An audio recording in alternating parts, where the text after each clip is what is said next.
வணக்கம். ஓம் தொலைக்காட்சி செய்திகளுக்காக இணைந்திருக்கும் நான் ரோகிணி அருந்தவச்செல்வம். கண்டி வத்துக்காமம் முத்துமாரி அம்பாள் தேவஸ்தான கொடியேற்றம் இன்று இடம்பெற்றது.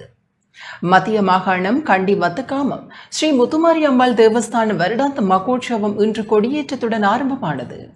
சர்வதேச இந்து மத குறிப்பீடாதிபதி சபரிமலை ஸ்ரீ சாஸ்தாபட குரு முதல்வர் மகாராஜ ராஜகுரு ஸ்ரீ ஐயப்பதாச சாம்பசிவ சிவாச்சாரியா தலைமையில் ஆரம்பமான உற்சவம் தொடர்ந்து 15 தினங்கள் இடம்பெறவுள்ளன.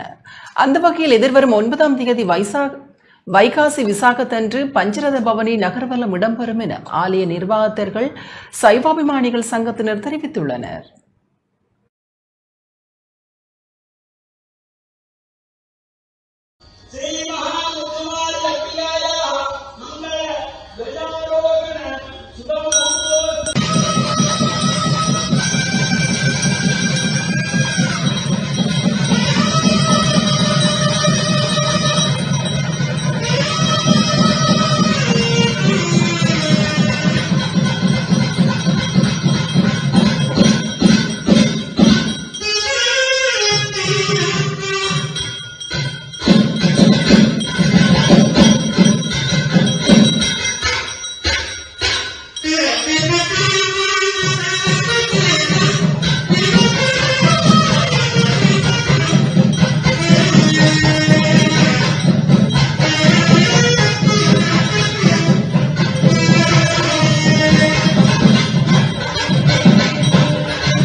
இத்துடன் ஓம் தொலைக்காட்சி செய்திகள் நிறைவு பெறுகின்றன. தொடர்ந்து நமது ஓம் தொலைக்காட்சி நிகழ்ச்சிகளின் வாயிலாக இணைந்து கொள்ளுங்கள். வணக்கம்.